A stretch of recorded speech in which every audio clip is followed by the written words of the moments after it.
Welcome to day 27 of maths wizard. चलिए आज हम अगेन आप लोगों के लिए लेकर आए हैं। वैसे तो इसे आप कॉन्टिन्यूटी बोल सकते हैं क्वाड्रेटिक इक्वेशन चैप्टर का, क्योंकि अभी जो हमने डिस्कस किया कल के सेशन तक उसमें हमने डिस्कस किया था क्वाड्रेटिक इक्वेशंस को किस तरीके से फैक्टराइज करते हैं, क्वाड्रेटिक फार्मूला कैसे लगाते हैं, नेचर ऑफ रूट्स कैसे निकालते हैं, उस तरह की चीज़ों को हमने डिस्कस किया। उसके बेस में हमने क्वेश्चंस की प्रैक्टिस करी। लेकिन अब जो है ना प्रैक्टिकली एप्लीकेशंस के ऊपर आता है क्वाड्रेटिक इक्वेशंस के कि एप्लीकेशंस क्या है, यूजेस क्या है, किस तरीके से हम फॉर्म करते हैं, किस टाइप्स के प्रॉब्लम्स आपको देखने को मिलते हैं। बेसिकली हम स्टेटमेंट वाले क्वेश्चन, सिंपल बोले तो वर्ड प्रॉब्लम क्वेश्चंस को डिस्कस करने वाले हैं। और इनके लिए कोई कंसेप्ट नहीं होता, ध्यान रहे, ठीक है ना। हर एक क्वेश्चन में अलग अलग टाइप के कंडीशंस को हमें समझना पड़ेगा। जितने ज्यादा क्वेश्चंस की आप प्रैक्टिस करेंगे उतना ही ज्यादा आप लोगों को बेनिफिट मिलेगा। ये चैप्टर को मैं थोड़ा सा लंबा खींचकर लेकर जाऊंगा, लगभग 10 दिन के आसपास में करेंगे इस वाले चैप्टर को। कोई जरूरी नहीं है कि आप इसे 2 दिन में 3 दिन में निपटा दो, कोई जरूरत नहीं है। बिल्कुल धीरे धीरे 15 से 20 मिनट का सेशन में डेली रखता हूं, जैसे कि आप लोगों को पता है, तो वही काम करूंगा, उसको थोड़ा सा ध्यान रखिएगा, ठीक है। टेलीग्राम के ज्वाइन कर लीजिएगा, वहां से आप लोगों को PDF जो है मिल जाएगा। और अगर किसी भी स्टूडेंट को कुछ डाउट आता है तो आप इस नंबर पर कनेक्ट हो जाइए, ठीक है ना। आप लोगों को प्रॉपर वीडियो सॉल्यूशन देने की मैं पूरी कोशिश करूंगा। दूसरी चीज, अगर किसी भी स्टूडेंट को पर्सनल ऑनलाइन क्लास की रिक्वायरमेंट हो तो भी आप इसी नंबर पे इंक्वायरी कर सकते हैं। आइए थोड़ा सा क्वेश्चन को समझने की कोशिश करेंगे। पहली चीज कुछ दिमाग में हमें हमेशा के लिए बिठाना है इस चैप्टर के लिए, जिसमें से पहली चीज है, ये 100% तो ऑलवेज तो नहीं होता, लेकिन हाँ हम पूरी कोशिश करेंगे कि keep equation in one variable only. एक से ज्यादा वेरिएबल को ना लाने की कोशिश ना करें। ये पहला रूल है आपके पास। यहाँ पे सबसे ज्यादा इंपॉर्टेंट चीज है। 2-3 चीजों की यहाँ पे बात करेंगे, मिनिमम 2 की बात तो हर क्वेश्चन में करी जाएगी, लेकिन हमेशा हम उसे एक ही वेरिएबल में जो है वो लाने की कोशिश करेंगे, बताने की कोशिश करेंगे। अब बात आती है ये क्या वाला है सर, और समझाता हूँ। जैसे कि क्वेश्चन के अकॉर्डिंग ही मैं आप लोगों को बेहतरीन तरीके से समझा पाऊंगा। इसमें कहा जाता है द प्रोडक्ट किसका 2 कॉन्जिक्यूटिव इंटीजर का 56 है। अब देखो हर एक क्वेश्चन में ना कंसेप्ट बदलेगा, हर एक क्वेश्चन में कॉन्सेप्ट बदलेगा। तो हम इतने ज्यादा क्वेश्चंस की प्रैक्टिस कर लेंगे ना कि हर टाइप के कॉन्सेप्ट को हम अपने माइंड में बिठा लेंगे, ठीक है। तो सबसे बिल्कुल 0 से स्टार्ट करूंगा, बेसिक से और एडवांस तक लेकर जाऊंगा। बिल्कुल तगड़े तगड़े क्वेश्चन करेंगे लास्ट में, ठीक है। कहते हैं प्रोडक्ट का मतलब क्या होता है, मल्टीप्लीकेशन। अभी तो मैं छोटी छोटी चीजें भी एक्सप्लेन करूंगा, लेकिन जैसे जैसे ये लेवल बढ़ता जाएगा आपके पास इन चीज़ों को एक्सप्लेन करने के लिए मेरे पास टाइम नहीं रहेगा फिर, क्योंकि वहाँ पे एक नई चीज़ आएगी, फिर मैं नई चीज़ एक्सप्लेन करूँगा ना, इनके पीछे थोड़ी लगा रहूँगा। तो अभी मैं प्रोडक्ट का मतलब क्या बताया आपको, मल्टीप्लाई करना रहता है, ठीक है। तो मल्टीप्लाई करना है किसको 2 कॉन्जिक्यूटिव का मतलब होता है जो लगातार आए। क्या है, लगातार आए। समझाता हूँ। लगातार कॉन्जिक्यूटिव नंबर्स का क्या मतलब है, जैसे एक 2 है तो उससे अगला वाला नंबर क्या होगा 3, तो ये 2 और 3 क्या हो गए, कॉन्जिक्यूटिव हो गए। 2 है, 3 है, 4 है, ये तीनों क्या हो गया आपके पास, कॉन्जिक्यूटिव हो गए। समझ में आ रही बात इतनी, कॉन्जिक्यूटिव का मतलब समझ में आया। अब बोला है कि इंटीजर होने चाहिए। इंटीजर मतलब पॉजिटिव में भी लगातार हो सकते हैं, नेगेटिव में भी लगातार हो सकते हैं, कहीं पे बीच में अगर 0 आ गया तो भी लगातार ही होना चाहिए। कॉन्जिक्यूटिव नंबर हम इनको बोलते हैं। कॉन्जिक्यूटिव का भी नेचुरल नंबर बोल देंगे तो ये वाले नेचुरल नंबर ही आपके पास कॉन्जिक्यूटिव हो गए। इस टाइप से आपके पास कॉन्जिक्यूटिव का मीनिंग जो है आपको समझ में आनी चाहिए। अब कहा जाता है कि 2 कोई भी कॉन्जिक्यूटिव नंबर लो जिनको ऐड करके कितना आ जाए आपके पास 56 आ जाए, 56 आ जाए, ठीक है। सॉरी, नॉट ऐड करके, प्रोडक्ट करके, मल्टीप्लाई करके। समझ में आ रही इतनी बात। तो मेरे हिसाब से 7 और 8 बेस्ट रहेगा, बोलो हाँ या नहीं। तो क्योंकि 7 × 8 क्या होता है 56। ऐसा आपको सोचना ही नहीं है कि हमने आंसर निकाल दिया 7 और 8, ऐसा नहीं सोचना है। आपके पास इतना इतना बड़ा बड़ा नंबर दिया जाएगा कि आप, ये तो छोटा नंबर था इसलिए आपने डायरेक्टली पता कर लिया, आगे नहीं पता कर पाएंगे आप लोग। समझ रहे मेरी बात को। तो ऐसा अभी के लिए तो चलो काम चल जाएगा, बाद में काम नहीं चलेगा। तो इस टाइप के क्वेश्चंस को हम सॉल्व करने के लिए क्या किया करेंगे फिर, ऐसा मतलब क्या हमारे पास रूल रहेगा। तो उसके लिए हम क्या करेंगे, लेट करेंगे फर्स्ट नंबर क्या हो जाएगा मेरे पास, x।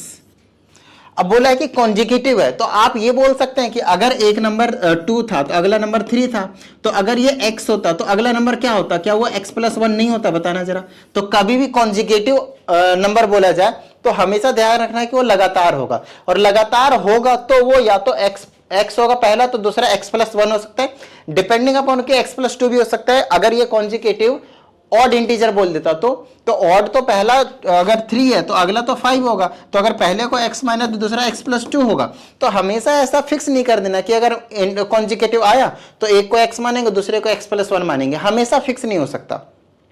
डिपेंडिंग अपन क्वेश्चन की क्या दिया उसके अकॉर्डिंग हमें काम करना पड़ेगा, ठीक है ना। पहले को यहाँ पे अभी तो लगातार है और इंटीजर है, इंटीजर तो लगातार ही होते हैं, कोई दिक्कत नहीं है। ऑड और इवन नहीं बोला है, ऑड इवन के केस में प्लस 2 होता है। तो पहले को x मानेंगे दूसरा वाला क्या हो जाएगा, x प्लस 1 हो जाएगा। तो जो सेकेंड वाला नंबर होगा, जो आपके पास सेकेंड वाला नंबर होगा वो क्या हो जाएगा, x प्लस 1 हो जाएगा। अब हमसे बोला है कि इन दोनों का प्रोडक्ट, तो अब आप लिखोगे यहाँ पे अकॉर्डिंग टू क्वेश्चन कि x प्लस 1 और x, कुछ भी लिखो कुछ भी पहले लिखो, कोई दिक्कत नहीं, प्रोडक्ट ही तो है, सेम ही आने वाला है, ठीक है। तो पहला x हो गया, दूसरा आपके पास x प्लस 1 हो गया, इन दोनों का प्रोडक्ट कितना आपके पास 56। क्या इतनी सी बात समझ में आप लोगों को आ गई, ठीक है। चलो सॉल्व करते हैं। मल्टीप्लाई कर दो, ब्रैकेट खोलेंगे तो ये आ जाएगा x की स्क्वायर प्लस x से इसको करेंगे तो x आएगा, ठीक है। और इक्वल टू में 56 को अंदर ले आए, हमेशा हमारा टारगेट रहेगा, इक्वल टू में 0 बचेगा, इसको मत भूल जाइएगा। हमेशा हमारा जो टारगेट रहेगा वो रहेगा कि किस तरीके से हमारा क्वाड्रेटिक इक्वेशन फॉर्म हो जाए और कुछ नहीं। क्योंकि अभी तक मैंने आप लोगों को कल के सेशन तक क्वाड्रेटिक इक्वेशन को सॉल्व करना सिखाया था, अब यहाँ पे हमारे पास उसकी जो एप्लीकेशन है वो देखने को मिलेगा। तो एप्लीकेशन में हमें उसका यूज करना पड़ता है, किसका, क्वाड्रेटिक इक्वेशन जो हमने सीखा है सॉल्व करना। इधर यू कैन फैक्टराइज इट और you can apply quadratic formula, that's your choice. तो मैं फैक्टराइज कर लेता हूँ, मुझे साफ साफ पता चल रहा है। अगर मैं इसको प्लस का 8x लेता हूँ और माइनस का 7x लेता हूँ तो मल्टीप्लाई करके भी आ जाएगा, ये भी कंडीशन को फुलफिल करेगा। मैंने आपको दोनों मेथड सिखाए हैं, जो आपको इजी लगे वो ले लेना है। ये आ जाएगा माइनस का 7 कॉमन लूँगा तो x प्लस 8 आ जाएगा और इक्वल टू में आपके पास 0 आ जाएगा। तो यहाँ से एक तो आ जाएगा x प्लस 8 इक्वल टू 0 और एक आ जाएगा x माइनस 7 इक्वल टू 0। यहाँ से x की वैल्यू आई -8 और x की वैल्यू आ जाएगी 7। क्या इतनी सी बात समझ में आई है आप लोगों को। अब ये जो x के जो वैल्यूज़ आए हैं वो 2 हो गए। अब इसका मतलब ये नहीं कि ये आपका आंसर है, ये आंसर है ही नहीं। पूछा क्या था वो देखो, आपने लेट क्या था। हर एक क्वेश्चन में मैं बार बार बोलूंगा, हर एक क्वेश्चन में मैं बार बार बता रहा हूं, अभी बता रहा हूं, आगे वापस बताऊंगा, इसमें कोई डाउट वाली बात नहीं है कि आपको क्या करना है भाई। हर एक क्वेश्चन में आंसर निकालने के बाद ये जरूर चेक करना है कि आपको क्या निकालने के लिए बोला गया था। हमसे निकालने के लिए बोला गया था कॉन्जिकेटिव इंटीजर, है ना। पॉजिटिव नेगेटिव यहाँ पे मेंशन नहीं है, कई बार ये लोग पॉजिटिव मेंशन कर देते हैं, मैक्सिमम टाइम ये लोग पॉजिटिव मेंशन करते हैं। फिलहाल अगर आप नोटिस करेंगे तो आपने जो 2 नंबर निकाले हैं -8 और 7, क्या ये कॉन्जिकेटिव है? बिल्कुल नहीं भाई, एक कहाँ माइनस वाला है, एक कहाँ प्लस वाला, तो लगातार तो बिल्कुल नहीं है, ठीक है। लगातार हमने यहाँ पे लिया था ना, तो हमारा जो फर्स्ट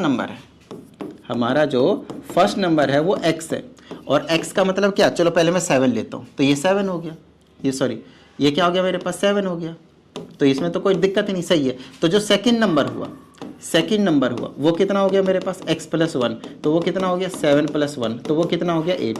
मतलब एक 7 आएगा तो दूसरा क्या आएगा आपके पास 8 आएगा। क्या इतनी बात समझ में आई। लेकिन सर आपने तो यहाँ पे x की वैल्यू 7 लिया, तब जाकर सेकेंड नंबर 8 आया, वो तो सही है, लेकिन यहाँ पे इसका क्या करें, इसका तो 2 वैल्यू है तो दो आंसर निकालोगे आप, क्योंकि यहाँ पे पॉजिटिव नेगेटिव मेंशन नहीं है। अगर पॉजिटिव मेंशन होता तो यही आंसर होता, नेगेटिव मेंशन होता अभी जो निकाल रहा हूं वो मेंशन होता, कुछ मेंशन नहीं तो हमें दोनों निकाल कर दिखाने पड़ेंगे। तो फिर से अनदर केस, ये केस 1 हो गया, ये केस 1 हो गया। अब केस 2 कर रहे हैं, दूसरा केस।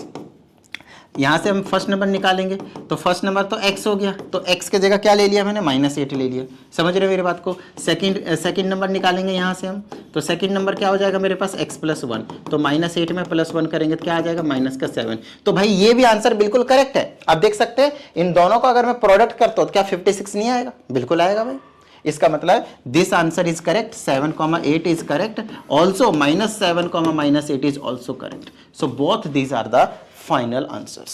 क्या इतनी सी बात समझ में आई आप लोगों को, डन है। तो यहां पे आप चेकआउट भी कर सकते हो कि जो कंडीशन गिवन थी वो क्या फुलफिल हो रही है या नहीं हो रही है, वो फुलफिल हो रही है या नहीं हो रही है, समझ रहे हो।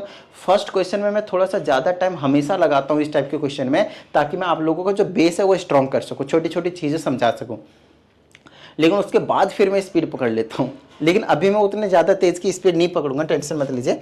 अभी मैं आप लोगों को समझाने की कोशिश कर रहा हूँ, समझाऊंगा धीरे धीरे, ठीक है।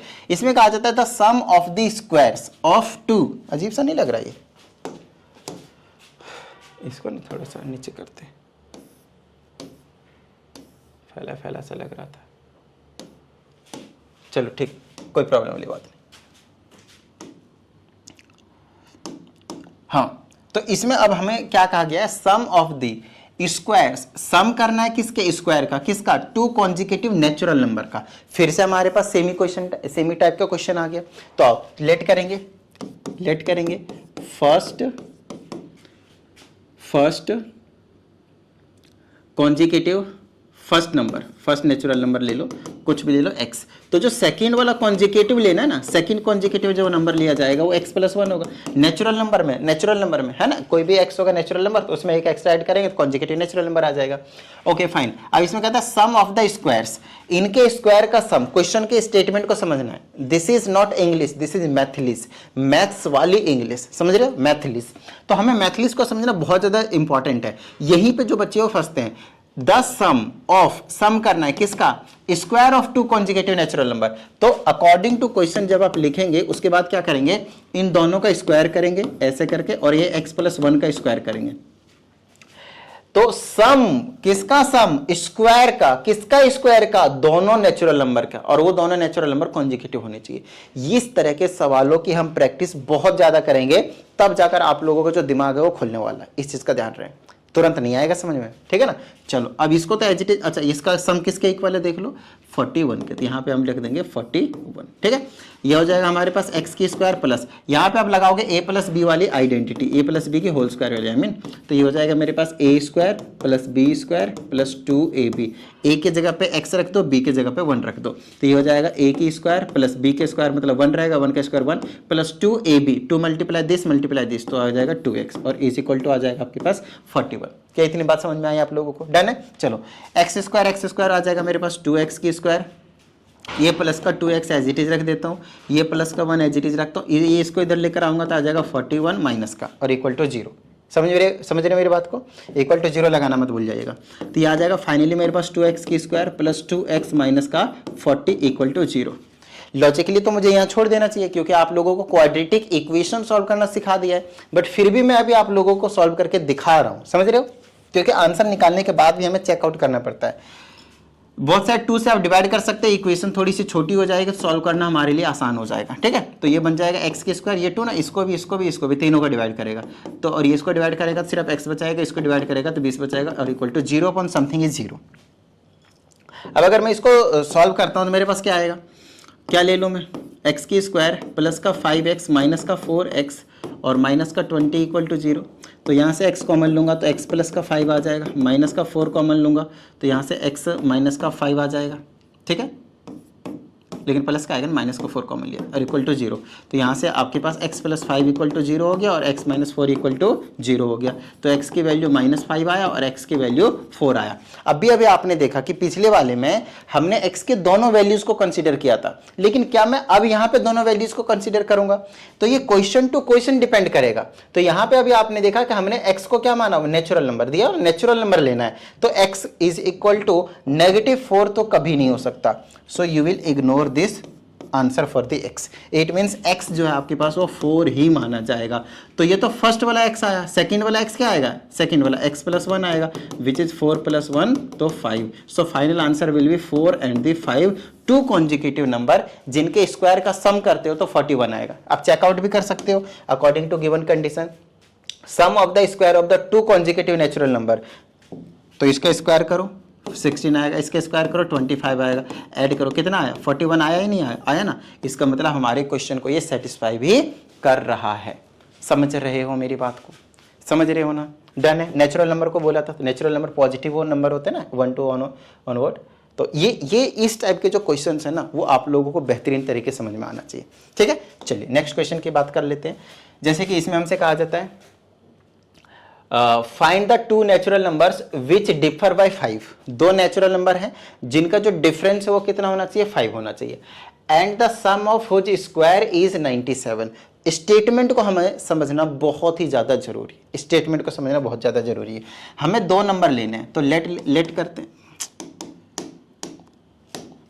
नेचुरल नंबर लेना है तो लेट करेंगे। जो फर्स्ट नंबर होगा हमारे पास, जो फर्स्ट नंबर होगा वो हमारे पास x होगा, तो सेकंड नंबर क्या लोगे, x -5। नेगेटिव नंबर ना इन्वॉल्व मत करना जब ये लोग ना नेचुरल नंबर बोल दे, तो इसमें ना मैं 5 + x ले लेता हूँ या x + 5 लेता हूँ। आप इनका डिफरेंस निकालोगे, इसमें से इसको माइनस करोगे तब भी तो 5 ही आएगा, तो स्टिल अभी भी हम डिफरेंस 5 ही मिल रहा है। आप 5 + x लिखो या इसको x + 5 लिखो, उससे कुछ प्रॉब्लम नहीं आएगी, ठीक है। तो डिफरेंस 5 आना चाहिए ना, अभी भी आ ही रहा है। लेकिन नेचुरल नंबर के केस में क्या पता, मेरे बात ध्यान सुनेगा, अगर ये वाला 1 के आसपास नंबर आ जाता, 1 के आसपास, और दूसरा वाला आपके पास कुछ आ जाता है माइनस करके ना, ऐसा नहीं होना चाहिए कि नेगेटिव नंबर या जीरो मिल जाए, ऐसा नहीं होना चाहिए। तो उसी के लिए हम हमेशा जब भी कभी नेचुरल नंबर बोलता है ना, हम सचेत हो जाते हैं इंटरनली कि भाई हमें पॉजिटिव में ही डील करना है। लेकिन डिफरेंस अभी भी 5 आ रहा है ना, आप देख सकते हो अभी भी डिफरेंस कितना आ रहा है, 5 आ रहा है, ठीक है। चलो नेक्स्ट आपके पास and the sum of whose square, फिर से बोला है कि इनके स्क्वायर का सम, इस स्टेटमेंट को समझो, पिछले वाले में भी यही थी, यही वाली स्टेटमेंट था, सम ऑफ हुज स्क्वायर, स्क्वायर का सम मतलब इसका स्क्वायर और फिर इसका स्क्वायर का सम, स्क्वायर का सम अकॉर्डिंग टू क्वेश्चन, इसका स्क्वायर और इसका स्क्वायर का सम किसके इक्वल है, 97। समझ रहे हो मेरी बात को। तो ये क्या अब आगे का जो कैलकुलेशन है क्या सेम नहीं होगा जो हमने पीछे वाले क्वेश्चन में किया, तो ये वाला काम आपको सॉल्व करना है अब यहाँ से, और आपको पता है यहाँ पे नेचुरल नंबर लेना है, तो जैसा सेम क्वेश्चन था अब सेकंड वाला हो गया, ठीक है यहाँ तक। अब जैसे कि इस वाले क्वेश्चन की बात करते हैं, अब इसमें एक अलग कंसेप्ट है, मैं कहता रहा हूँ ऑलमोस्ट दूसरे तीसरे क्वेश्चन में आपको एक नया कंसेप्ट देखने को मिलेगा, ठीक है ना। और जितने भी नए कंसेप्ट होंगे मैं जरूर आप लोगों को बताऊंगा, लेकिन सेम होगा तो उसमें थोड़ी सी आप लोगों को मेहनत करनी पड़ेगी, ठीक है। कहा जाता है सम ऑफ ए नंबर, किसी नंबर का sum of a number and its reciprocal, एक कोई नंबर है उसका रेसिप्रोकल का सम कहता है कि 4.25 है। एग्जांपल लेता हूं, जैसे एक नंबर 2 है और उसी का रेसिप्रोकल 1/2 आएगा, नीचे को ऊपर, ऊपर को नीचे को करना ही रेसिप्रोकल कहलाता है। अब इन दोनों को ऐड करूंगा तो मेरे पास आएगा 2.5, बोलो हाँ या नहीं। अरे इसका 0.5 आया, इसमें ऐड कर दिया 2.5। उसी तरीके से कोई ऐसा नंबर होगा जैसे कि 4 होगा, उसका रेसिप्रोकल, ये आंसर आ गया देखो 4, और इसी का रेसिप्रोकल करोगे तो 1/4, तो ये तो 4 ऐसे रखो, इसको डिवाइड करोगे 0.25 आएगा, ऐड करोगे तो क्या आ जाएगा 4.25 आएगा। तो आंसर तो वैसे तो ये तो छोटा सा था, हमने पता कर लिया, लेकिन हमेशा आप नहीं पता कर पाएंगे ना, समझ रहे हो मेरी बात को। तो इसी तरीके से हमसे आंसर पूछा, आंसर नो डाउट हमें पता चलेगा 4 ही आने वाला है आपके पास। तो चलो ट्राई करते हैं कि 4 आता भी है या फिर नहीं आता है। तो लेट करेंगे, किस टाइप से सॉल्व करेंगे, let the first number be x, बोलो हाँ या नहीं। तो जो सेकंड नंबर होगा मेरे पास, जो सेकंड नंबर होगा वो क्या होने वाला है 1/x। क्या इतनी बात समझ में आई। फिर कहता है जो इनका जो सम होगा आपके पास, इनका जो सम होगा बोले तो x का और 1/x का, वो किसके इक्वल है 4.25 के इक्वल है। क्या इतनी बात समझ में आई। तो बस यहाँ से क्वाड्रेटिक बना देते हैं, इसके नीचे 1 लो, एलसीएम ले लो, तो ये x बचा, यहाँ से आ जाएगा x² प्लस x से डिवाइड करेंगे 1 इज इक्वल टू, डेसिमल हटा के नीचे आप 100 लगा लो, 5 से कैंसिल कर लो, 25 40 2 55 85, 25 40 2 55 25, 5 से 20 बार में, और ये 17 बार में, और ये 4 बार में, ये आ गया 17/4। क्रॉस मल्टीप्लाई कर दो, इसे इसको करेंगे तो आ जाएगा 4x² और प्लस का 4, ठीक है, इसे इसको फिर बीच में इक्वल टू, इसे इसको करेंगे तो आ जाएगा 17 टाइम्स x। अब इनको अंदर ले आते हैं तो ये आ जाएगा 4x² माइनस का 17x और ये प्लस का आपके पास 4 इक्वल टू 0 आपको देखने को मिलेगा। बस फैक्टराइज कर लेते हैं जल्दी से, है ना। तो कितना आ जाएगा मेरे पास 4x² माइनस का 16x माइनस का x, middle term splitting method सिखा दिया है। तो अब ये मत बोल देना कि ये चीज़ कैसे सॉल्व कर रहे हो सर, ठीक है ना। -1 कॉमन लेंगे तो x प्लस का नहीं माइनस का ना, माइनस का 4 आ जाएगा इक्वल टू 0। यहाँ से x - 4 इक्वल टू 0 आ गया, और दूसरा आपके पास 4x - 1 इक्वल टू 0 आएगा, तो यहाँ से x की वैल्यू 4 आ गई और यहाँ से x की वैल्यू 1/4 आ गई। क्या इतनी सी बात समझ में आई। तो जो हमने फर्स्ट नंबर माना था वो 4 था, और उसका रेसिप्रोकल कर दो तो 1/4 हो जाएगा। देखो x की वैल्यू कितनी आई 4, तो यहाँ 4 रखेंगे तो ये हो गया 1/4। ये पहला x की वैल्यू लिया केस 1 वाला, और केस 2 में क्या लेंगे x की वैल्यू 1/4, यहाँ 1/4 रखोगे तो 4 आएगा। तो एक ही बात है आंसर, कोई दिक्कत नहीं। 4 एंड 1/4 आर द आंसर। ये तो हमने पहले ही पता कर लिया था, बताओ हाँ या नहीं। ये तो हमने पहले ही पता कर लिया था। क्या इतनी सी बात समझ में आई।